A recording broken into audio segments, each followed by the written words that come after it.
Hi friends, welcome back Kamal Kumar blogs. ఈరోజు నేను prepare చేసేది పులిహోర. చాలా టేస్టీగా ఉంటుంది. మీరు ట్రై చేసి కామెంట్ చేసేది. ముందుగా అన్నం ఉడికేటప్పుడు పసుపు వేసి అన్నం వార్చుకోవాలండి. వారపు తీసి అన్నం ఒక ప్లేట్లో వేసుకోవాలి. ఇందులోని అల్లం, పచ్చిమిరపకాయలు, కరివేపాకు కూడా వేసి వేడివేడి అన్నంలో వేసి అన్నం పైనుంచి కప్పేయాలండి. ఈ అల్లం, కరివేపాకు, పచ్చిమిరపకాయలు ఫ్లేవర్ కానీ స్మెల్ కానీ మంచిగా ఇస్తుంది వేడన్నంలో వేయడం వల్ల. ఇప్పుడు మనం ఒక బౌల్ తీసుకొని బౌల్లో ఒక గుప్పెడు చింతపండుని వేసుకొని ఒకసారి కడిగేసి ఇందులో కొంచెం వాటర్ పోసుకొని బాగా దగ్గరగా బాగా ఉడికించాలండి. చింతపండు ఉట్టలు తీసేసి కూడా మగ్గుగా పిసికేసి కూడా పెట్టుకోవచ్చు. చూసారు కదా, ఇలా మగ్గుగా ఉడికివ్వాలండి. గ్యాస్ ఆఫ్ చేసి పక్కన పెట్టుకోవాలి. ఇప్పుడు ఒక ప్యాన్ పెట్టుకొని ప్యాన్లో 1 స్పూన్ నెయ్యి వేసుకోవాలి. అలాగే ఒక 4 స్పూన్స్ ఆయిల్ కూడా పోసుకోవాలి. ఆయిల్, నెయ్యి కూడా బాగా హీట్ అయింది. మనం ఇందులో పల్లీలు 1 కప్, ఒక హాఫ్ కప్ జీడిపప్పు కూడా వేసి బాగా ఫ్రై చేసుకోవాలి. పైన నొరగలా రావడానికి కారణం నెయ్యి వేయడం వల్ల అండి. అందువల్ల మనకి అలా వస్తుంది. ఈ వేగినవన్నీ కూడా తీసి ఒక ప్లేట్లో పెట్టేసుకోవాలి. ఇప్పుడు అదే దాంట్లో ఒక 2 స్పూన్స్ మినపప్పు, 2 స్పూన్స్ శనగపప్పు వేసి కొంచెం బాగా వేపుకోవాలండి.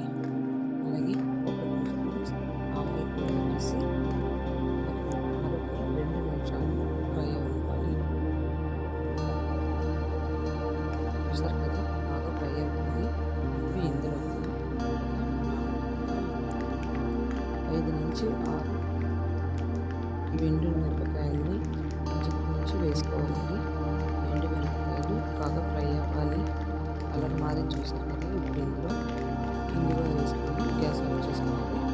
రెడీ అయిపోతుంది. ముందుగా ఉడికించుకున్నామని ఒకసారి మొత్తం కలిపేసుకోవాలి. చూసారు కదా, పచ్చిమిరపకాయలు అల్లం ఎలా ఎంత బాగా ఉడికాయో. అందులో మనం ముందుగా తయారు చేసి పెట్టుకున్న చింతపండు మగ్గను కూడా వేసేసుకోవాలి.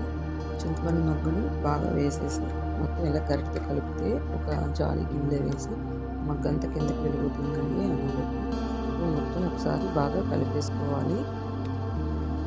చూసారు కదా, ఇలా కలిపేసుకున్నాక మనం ముందుగా ప్రిపేర్ చేసుకుని పెట్టుకున్న పోపును కూడా వేసి మరొకసారి మొత్తం బాగా కలుపుకోవాలి.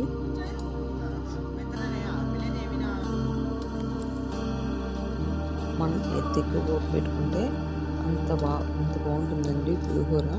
పోపే ఇస్తుందండి మంచి టేస్ట్ పులిహోరకి.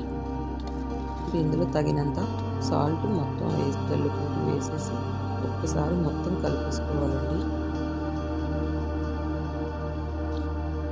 అలానే ఒక 4 నిమ్మకాయలు రసం తీసుకొని అది కూడా ఒకసారి మొత్తం వేసేసి మొత్తం బాగా కలిపేయాలండి. ఇప్పుడు మనం ముందుగా వేయించి పెట్టుకున్న పల్లీలు అండ్ జీడిపప్పు కూడా పైనుంచి వేసి మొత్తం కలిపేసుకుంటే అంతేనండి, ఎంతో టేస్టీ అని పులిహోర ready. Like, share, subscribe, comment. Bye friends.